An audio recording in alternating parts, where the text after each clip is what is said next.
এমনিতে এই যে এটাই বসেছি তো, এটা না বসলে বসতেও পারতাম না। আমি মনে করলাম যে এরা আবার কালকের মতো, কালকে ছিলাম সেই পটুয়াখালী রাঙ্গাবালি, ওরা দিয়েছিল এই কাঠের চেয়ার। 3টা বছর আমার রিমান্ডে নিয়ে, বিশেষ করে জেলখানায় ওরা এমন টর্চার করেছে, আমার মাথার চুল থেকে পায়ের তালু পর্যন্ত 1 ইঞ্চি জায়গাও বাকি নেই। এই জন্য আমি বসতেও পারি না, 10 মিনিট পরে আমার ব্যথা হয়ে যায়। আর এমন জায়গায় ওরা টর্চার করেছে যে বউ ছাড়া কারো দেখানো যায়। আমার সাথে 76 জন আলেম আমরা এক জায়গায় ছিলাম, বিশেষ করে মাওলানা মামুনুল হক, মাওলানা শাকাওয়াত হোসেন রাজি, মাওলানা জোনায়েদ আল হাবিব, মাওলানা মনির হোসেন কাশেমি, এরপরে মুফতি নূর হুসাইন নুরানি হাফিজাহুল্লাহ। আল্লাহ রাব্বুল আলামিন আলেমদের মর্যাদা সম্মান দুনিয়া আখিরাতে আরো বাড়িয়ে দিক। আমি ঋণী খালিদ সাইফুল্লাহ আইয়ুবী, আল্লাহরে বান্দার কাছে আমি ঋণী। ভেতরে তো আসলে কেউ কারো না, এমন একটা জায়গা, ওটা একটা আলাদা জগৎ। আর জালেমরা আমাদের সাথে এমন আচরণ করেছে, 24 ঘন্টা তালা লাগিয়ে রাখতো, এরপরে দিয়ে রেখেছে সিসি ক্যামেরা, বিশেষ করে আমারে আর মামুনুল হকরে। কেউ যেন আমাদের সাথে কথাও না বলে, দেখাও না।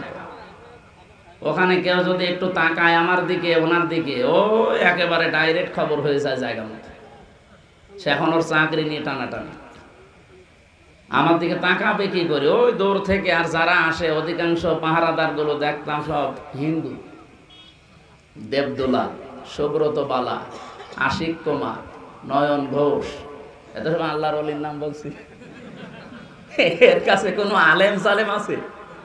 ওই দূর থেকে যদি বলতাম যে দাদা, সব সময় তালা লাগিয়ে রাখে, 3 বছর একটা ঘরের ভেতরে, এদিকে 3.5 হাত, এদিকে 2.5 হাত, আর সামনে আবার পায়খানা দেওয়া, ওর ভেতরে সব 24 ঘন্টা এভাবে দিয়ে রাখেন। একটা বই নিয়ে আসতে পারেন, একটু পড়তাম।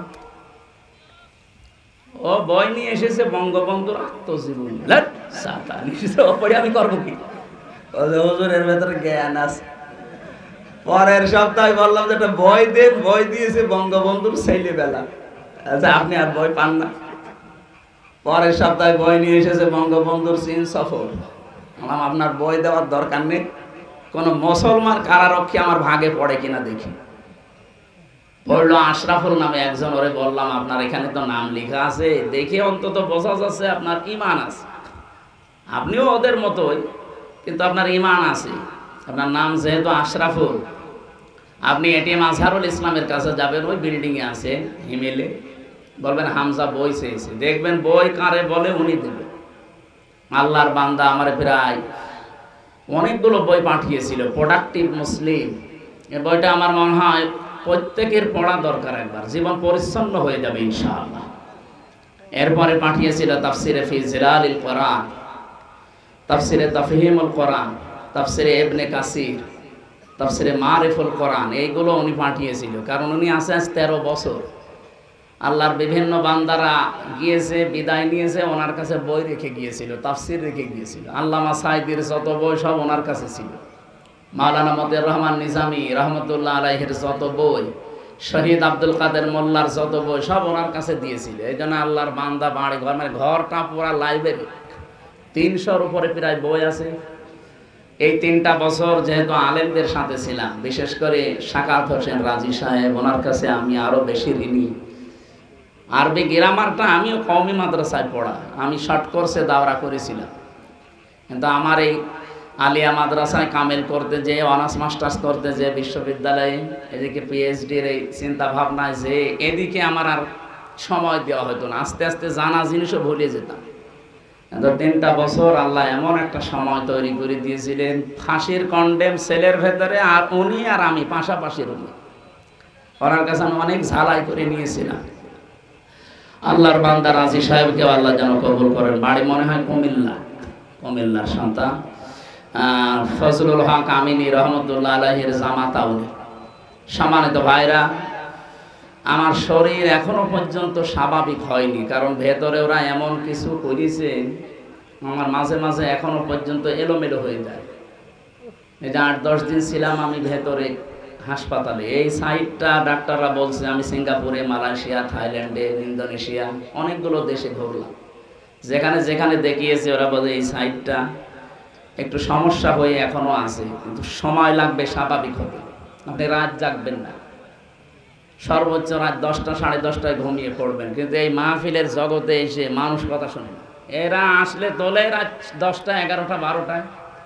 কালকে 11:30 12টার সময় আমি নেমেছি। একটা কথা হইল, আপনারা এত বলি যে 9টায় তুলে দেবেন, আমি 1 ঘন্টা 10-15 মিনিট কথা বলি, আমারে নামিয়ে দেবেন, আমি যেন 10টা 10:30টায় ঘুমিয়ে পড়তে পারি।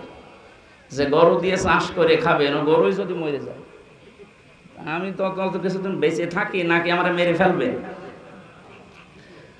আমরা যেহেতু কোরআনে কারিমের কথা শোনার জন্য এসেছি, আর মান ক্বালা বিহি সাদাকা, যারা কোরআন দিয়ে কথা বলে এরা সত্য কথা বলে। এই কথাটা পুরা ঠিক না। যারা বললেন ঠিক, আপনাদের দ্বারা ঠিক হয়নি। আলেমরা যদি বলতো ঠিক, এটা আমি মেনে নিতাম। আমার তাহেরি ভাই কোরআন দিয়েই তো বলে, কিন্তু কোরআনের আয়াত পড়ার পরে এমন জায়গায় চলে যায়, ও জানে আর ফেরেশতা জানে। আমি ব্রাহ্মণবাড়িয়ায় ছিলাম, মানে আমার 2 গ্রাম পরে মাহফিল করেছিল। আয়াত পড়লো, দেখলাম কুল হু আল্লাহু আহাদ, হে নবী আপনি বলেন আল্লাহ এক, এ পর্যন্ত ঠিক আছে। এরপরে যে কোথায় গেল আল্লাহর বান্দা? তো এই নবী কোন নবী? এ ফাতেমার বাবা। ফাতেমাকে হোসাইনের মা, হোসাইনকে কারবালায় শহীদ হয়েছিল। এবার আপনাদেরকে আমি 2 ঘন্টা কারবালার কাহিনী শোনাবো। আয়াত পড়েছে কি? কুল হু আল্লাহু আহাদ, আল্লাহর একাত্মবাদের। আর তাফসীর হচ্ছে কি? তো এই যে কোরআন দিয়ে কথা বললেই সত্য কথা বলে, কথা ঠিক আছে, কিন্তু কথা কোরআনের উপরে থাকা লাগবে। আপনি যদি কোরআনের আয়াত পড়ে চলে যান এখান থেকে দিল্লি, হবে? বলেন, এই দেশে তো এইটা বেশি হয়।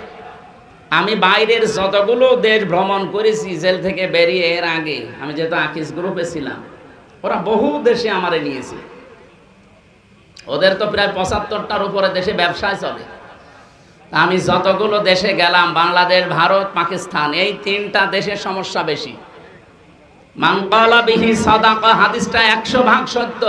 কোরআন দিয়ে কথা বললে তারা সত্য কথা বলে, কিন্তু কোরআন দিয়ে কথা তো হয় না। আবার যারা শোনে তারাও তো যোগ্যতা সম্পন্ন হওয়া লাগবে যে আসলে কি এটা কোরআনেরই কথা কিনা। এই জন্য আমরা যেহেতু কোরআন দিয়ে কথা বলতে চাই, যারা আলেম আছে অন্তত তারা যেহেতু বুঝতেছেন, আপনারা অন্তত সায় দেবেন। আমি যদি সঠিক আয়াতে কথাগুলো তুলে ধরতে পারি, আপনি মেনে নেওয়ার মতো মন তৈরি করবেন ইনশাআল্লাহ। এখানে দাঁড়িয়ে না থেকে একটু বসলে ভালো হতে পারে। আপনি তো কয়েকবার ছবি তুললেন, আবার এখানে কি বসেন।